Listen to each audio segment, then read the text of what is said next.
Olá, você jovem estudante, estudante jovem ou adulto, ou jovem adulto, enfim, o que você achar melhor. Meu nome é Tiago, eu sou professor de filosofia e sociologia, mas hoje eu estou aqui na aula de filosofia para falar de um assunto aí que todo mundo fala, né? Pelo menos eu ouço falar bastante nas rodas de conversa.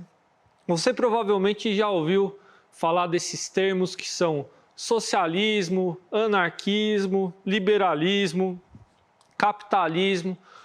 Hoje a minha tarefa aqui vai ser explicar o que é tudo isso aí, tá certo? E ver se ajuda, né, nas conversinhas e também na prova, né? Porque não é nada mal tirar uma notinha boa ou passar no vestibular, né? Quem sabe aí daqui a alguns aninhos. E é isso aí, né? Então vamos aprender isso que é legal, porque na verdade eu estou falando brincando, mas é uma utilidade pública mesmo. É muito interessante a gente saber a verdade.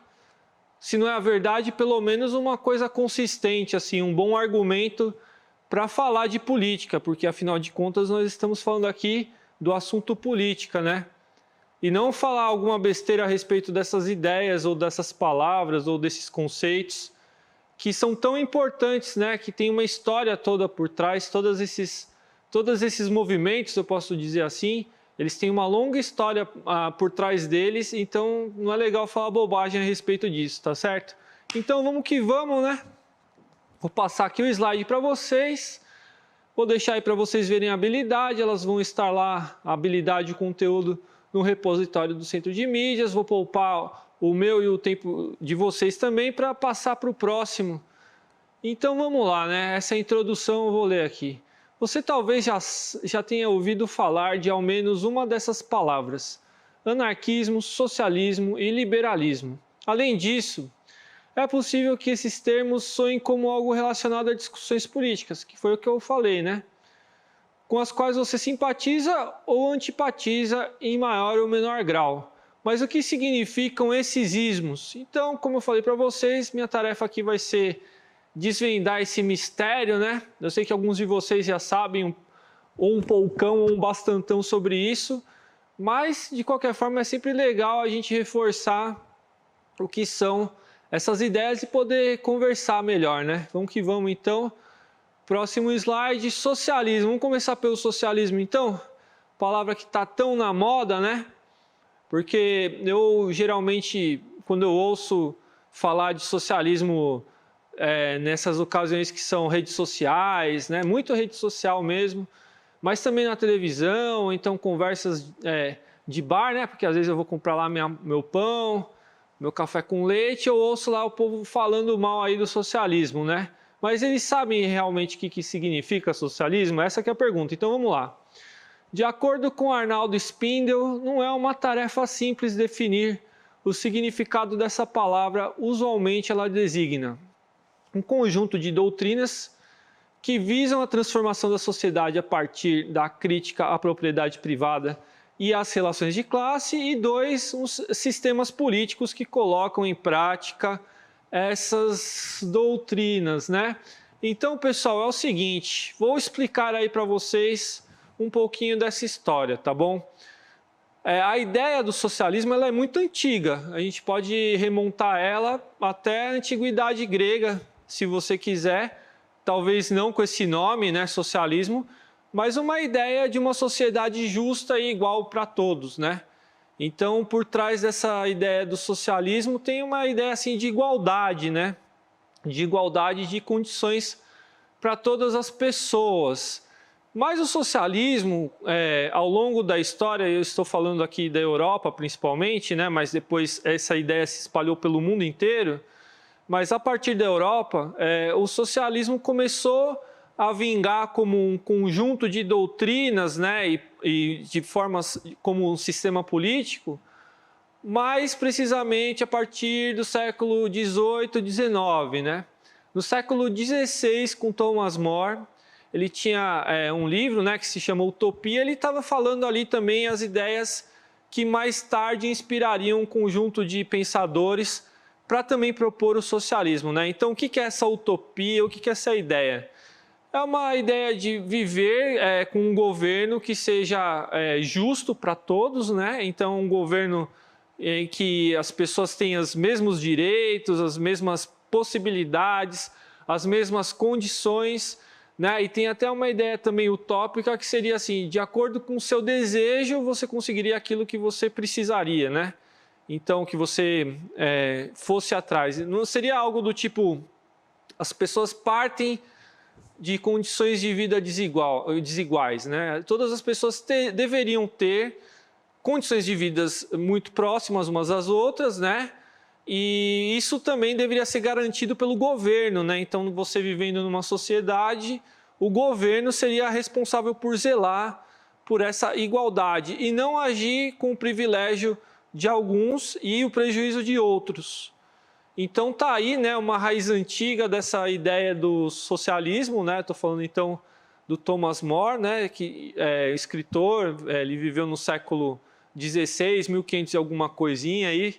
Mas enfim, depois essa ideia ela ganhou corpo, né, porque afinal de contas houve uma série de transformações nas condições sociais de países da Europa. Então, eu estou falando aí das revoluções burguesas, né? Tanto revoluções políticas na Inglaterra, a Revolução Gloriosa, mas daí também nesse século XVIII, XIX, mais fortemente a Revolução Industrial, na França, a Revolução Francesa, né? Então, vários países desse continente, que é o europeu, foram impactados por essas transformações todas, né? E com isso houve também uma necessidade de pensar de uma outra forma a política. Então, só acompanhar com vocês, eu estou me referindo a um período em que houve, né, a inclusão de muitas pessoas nas indústrias, né? Então, com a Revolução Industrial, houve a migração dos camponeses para as cidades, para os grandes centros urbanos. E lá eles passaram a trabalhar em regimes de trabalho que eram muito explorados, então eles trabalhavam mais de 14 horas por dia, né? Não havia uma lei, uma legislação que zelasse pelos trabalhadores. E houve então justamente enriquecimento de uma minoria de pessoas e a exploração maciça, né, dos trabalhadores europeus, né? Então isso começou com a Inglaterra, mas depois se alastrou por outros países do continente. E então eu estou falando aí do quê? De uma situação social, né? De uma situação social dos trabalhadores e também de mudanças tecnológicas, mudanças nas forças de produção. E essa ideia do socialismo, ela também passou a ter mais, eu vou falar uma palavra aqui difícil, pregnância, né? O que significa pregnância? Ela passou a interpelar mais as pessoas, passou a fazer mais sentido para as pessoas essa ideia de socialismo. Então, são vários os escritores que começam a falar mais, né, dessas ideias do socialismo e outras que não são idênticas, mas que também têm muito a ver. Por exemplo, a do anarquismo, que eu vou falar depois para vocês, né? Mas falando aqui sobre socialismo, houve então uma certa guinada, e que eu vou falar no próximo slide, mas por hora é bom a gente reter o seguinte disso que eu acabei de falar. Primeira coisa, então, quando a gente pensa em socialismo, a gente pensa num conjunto de doutrinas, que é o que está escrito no slide, que professa justamente o quê?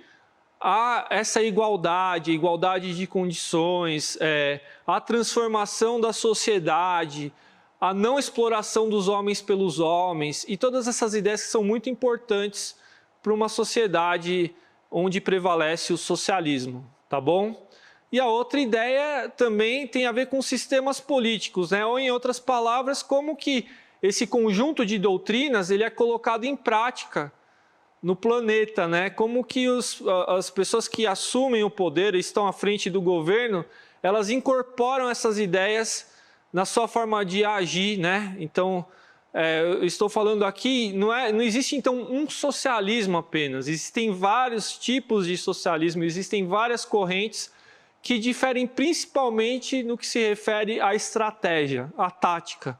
Como que cada concepção ela vai pensar essa transição, essa transformação da sociedade rumo a uma sociedade mais igualitária, tá certo? Eis aí o outro ponto. Agora eu vou me sentar aqui que eu estou um pouquinho cansado, né? Estou aproveitando para falar bastante com vocês. Mas então vamos que vamos, né? Próximo slide. Socialismo é igual ao comunismo? Olha só, então eu vou deixar até uma dica aí para vocês. Esse slide eu me inspirei num livro, que é uma série de livros, na verdade, né? Tem uma coleção muito legal que se chama Coleção Primeiros Passos, que explica de uma forma muito didática o que é anarquismo, o que é socialismo, o que é capitalismo, o que é comunismo e socialismo, enfim. Então, se vocês quiserem saber de onde eu tirei tudo isso que eu estou falando, tem a ver com essa coleção, e é uma coleção muito legal porque ela é um texto revisado, enfim, tem toda uma avaliação por trás disso. Agora sim eu vou ler. Spindel afirma que a ideia do socialismo passou a ser compreendida de uma forma mais homogênea por diversos grupos sociais a partir dos escritos de Marx e Engels. Contudo, eles não foram os únicos e nem mesmo os primeiros a contribuir de forma expressiva para sua construção. Dito isso, a palavra comunismo foi utilizada inicialmente para diferenciar o programa filosófico e a organização política às quais os autores alemães pertenciam na corrente dos socialistas utópicos. Tá bom, pessoal, então aí tem história, né? Eu vou explicar um pouquinho dessa história. Então, como eu falei para vocês, os trabalhadores na Europa, eles estavam partilhando de condições semelhantes de vida porque eles estavam sendo explorados nas fábricas, né? Eles trabalhavam muito e aquilo que eles recebiam em troca não era suficiente para eles terem uma vida plena, né? Uma vida com uma certa dignidade, não muito diferente do que acontece hoje. Mas imagina que naquela época não havia sequer leis que tivessem a ver com trabalho, né? Então era uma coisa totalmente sem legislação. E os trabalhadores, dentro dessas condições, reunidos por essas condições, eles passaram a se envolver em lutas, né? Mas essas lutas elas eram tão mais consistentes quanto mais elas eram embasadas em uma filosofia ou numa ideia, enfim, um conjunto de doutrinas, que era o que eu estava falando antes para vocês, que foi apresentado no slide, que propusesse uma tática, uma estratégia para que esse socialismo ele realmente fosse alcançado, que os homens não explorassem mais uns aos outros e que a sociedade vivesse de uma forma igualitária, né? Então, o que ocorreu foi o seguinte, né? Houve uma disputa, né, por essa narrativa, né, a palavra que está tão na moda aí, narrativa, para justamente liderar, né, esses trabalhadores com esse propósito do socialismo. E Karl Marx e Engels, que são dois filósofos muito importantes, né, entre outras coisas, né, o Marx ele também é muito estudado na sociologia, no direito, na história. Mas, enfim, esses autores aí, eles pensaram num tipo de estratégia que tivesse uma solidez maior, né? Que tivesse mais amparo na realidade. Então, eles fizeram uma longa investigação do trabalho, né? Das formas que o trabalho assumia, então a forma mercadoria, dessas relações sociais. Então, eles analisaram tanto as forças produtivas do capitalismo, né, que é esse modo de produção econômica ao qual nós nos referimos, né, e eles também estudaram, analisaram muito profundamente as relações que regiam esse mesmo capitalismo, né, as relações entre trabalhadores e burgueses, né, ou seja, os capitalistas, as pessoas que possuíam a propriedade privada, os meios de produção da vida, né, que no capitalismo é o capital, e aqueles que não possuíam e que por isso deveriam vender sua força de trabalho, sua mão de obra, que são justamente quem? Os trabalhadores ou os proletários, né? Então, vejam só, ele estudou, ele propôs uma visão de mundo, né, pensando na questão da exploração, da mais-valia, ele deu um nome para essa exploração, né, mais valor, mais-valia, que é justamente a análise de como que o trabalhador ele não recebe em troca aquilo que ele produz, mas tudo isso com um certo amparo científico, né, matemático, se você preferir também, né, estudando justamente a questão do valor mesmo com base em outros economistas, entre os quais Davi Ricardo, Adam Smith, enfim, não foi uma coisa assim do nada tirada da cabeça, teve todo um aprofundamento filosófico, econômico, para fazer essa análise do Capital. E esse fato fez com que Marx e Engels, justamente, eles quisessem diferir a sua proposta de socialismo de outras propostas. Então, eles, em primeiro lugar, eles associaram a ideia de socialismo que eles tinham à ideia de comunismo, porque existia um partido comunista que era um sinônimo, né, para o socialismo naquela época para eles próprios, só que esse comunismo proposto por Marx e Engels era um comunismo diferente do socialismo utópico que tinha a ver com essas outras doutrinas que eram anteriores ao próprio Marx, mas que não tinham esse mesmo embasamento. Ou se tinham embasamento, também o Marx ele tinha uma intenção política de desqualificar essas outras visões, né? Que é o que a gente vai ver um pouquinho aí com o anarquismo, tá certo? Então, Marx, o que ele fez mesmo? Ele propôs justamente essa ideia de um socialismo científico, né? Um socialismo amparado por dados, por uma base empírica, teórica, por tudo isso, e assim pudesse servir como uma baliza para os trabalhadores do mundo inteiro. E foi isso exatamente que aconteceu, porque essa filosofia ela não ficou só no papel, né? A gente pensa em filosofia às vezes como pura abstração, esse tipo de coisa, mas não tem nada a ver. Essa filosofia ela ganhou uma certa realidade e os trabalhadores eles passaram a professar essa filosofia e agir em conformidade com ela, né? Então eles se organizaram, né? Na Internacional, né? Então a gente tem uma organização dos trabalhadores que foi conhecida como a Primeira Internacional, que o Marx foi um dos grandes líderes, né? Havia outros trabalhadores, mas ele como que organizou e fez com que os trabalhadores do mundo inteiro, ou pelo menos da Europa inteira, falassem a mesma língua, né? Um entendesse a mesma coisa que o outro para que eles pudessem agir de uma forma política mais efetiva mesmo e mudar realmente as suas condições de trabalho. E isso teve certo efeito também, porque a partir daí houve também uma série de fenômenos, fatos que mudaram a história para os trabalhadores. A redução da jornada de trabalho, né, uma legislação trabalhista, né, leis que regessem o trabalho, tudo isso passou a existir de fato com esses pensamentos, com essas filosofias todas, né? E então esse socialismo ele conduziria ao comunismo, né? Então apenas para diferenciar esse conjunto de doutrinas que era defendido pelo Marx, ele chamou esse socialismo de comunismo, tá certo? Mas essencialmente socialismo e comunismo são sinônimos. E o pensamento dessas doutrinas difere de outras, como a gente vai ver agora mesmo na história, né? Porque, por exemplo, durante muito tempo os trabalhadores eles não tinham uma ilusão de que haveria uma revolução pacífica, né?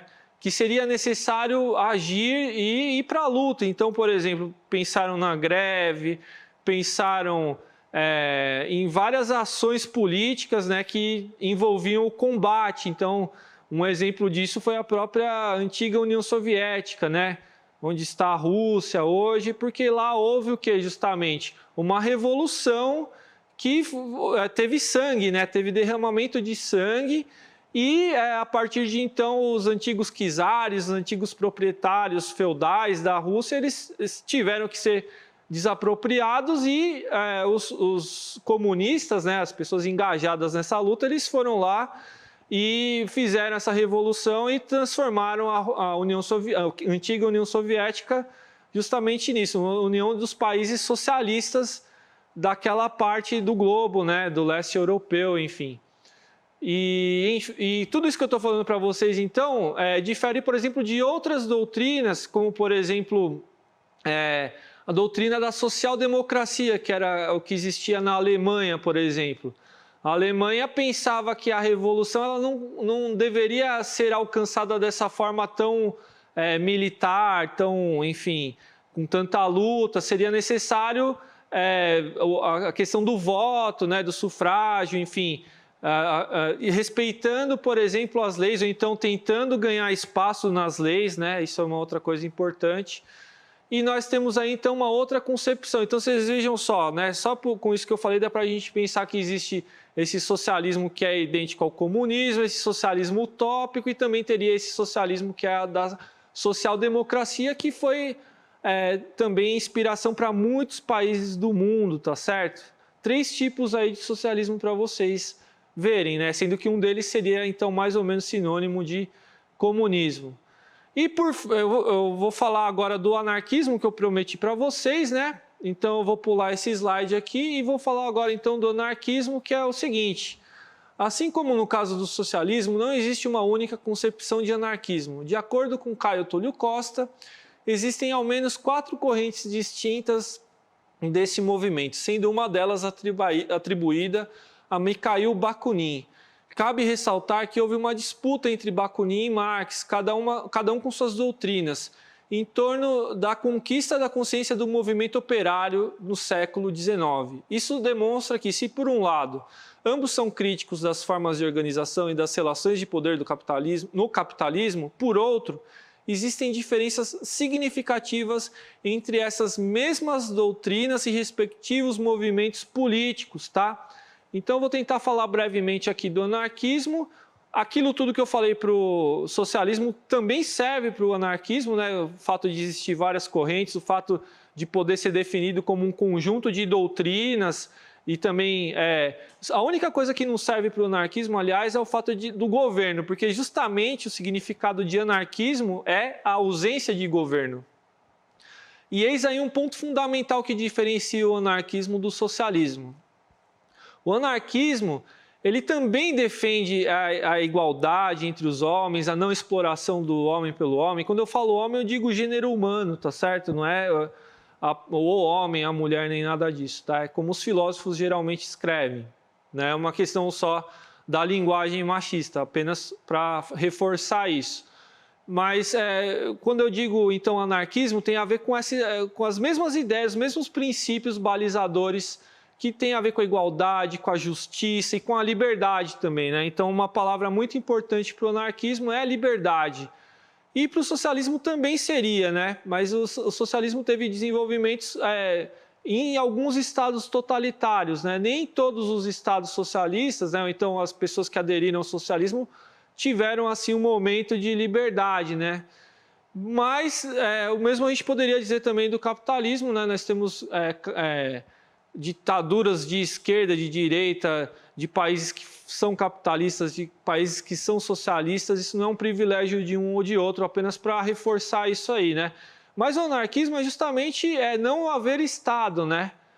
Isso seria o denominador comum, mas o anarquismo também ele difere muito entre si, né? Então, por exemplo, tem a corrente do Bakunin, que é mutualista. Eu não vou entrar aqui em pormenores, mas é só para dizer assim: existem muitos autores que são inspiradores do anarquismo, né? Vou falar o nome de alguns: Max Stirner, Godwin, Proudhon, que é um francês, o próprio Mikhail Bakunin, que é essa figura bem importante que eu estou falando, que justamente foi aquela pessoa que foi à luta, né? Ele foi à luta, ele se enfiou no meio de conflitos armados para justamente ter o não-Estado, né?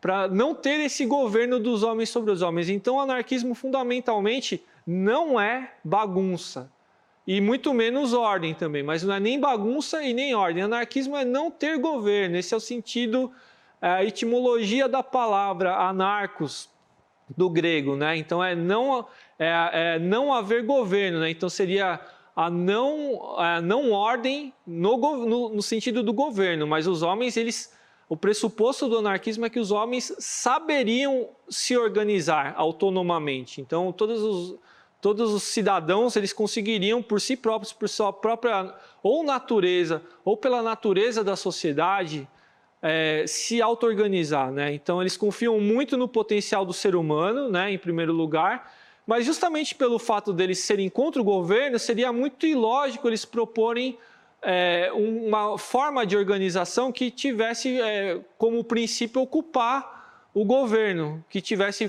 por princípio ter um partido político, enfim, nada disso, né? Então, o anarquismo, talvez essa tenha sido a ruína do anarquismo, por assim dizer, porque o anarquismo, ele tanto era tão despretensioso que ele próprio se sabotava, de certa forma, porque como ele não queria governo, e era essa a base das várias correntes, ele não poderia também propor uma estratégia que unificasse todas as pessoas, né? Então serviu muito mais como uma inspiração que serviu também para autores literários. Eu estou falando aí do Tolstói, né, que também é uma das pessoas estudadas no anarquismo, e tantas outras pessoas na arte também. A inspiração do anarquismo do Bakunin vem também da arte, do Wagner, né, da música, do Beethoven. Então o anarquismo é uma filosofia que extrapola esse simples lado pragmático, né, da política, tá certo? Eu não falei do liberalismo, mas enfim, acho que já deu para dar um bom panorama aqui do que significa socialismo e anarquismo, simplesmente para desfazer esses mal-entendidos que nós costumamos ter quando nós nos referimos a esses termos, tá joia? Então, infelizmente, acabou a aula, espero ter explicado algumas coisas para vocês e eu fico por aqui, até a próxima.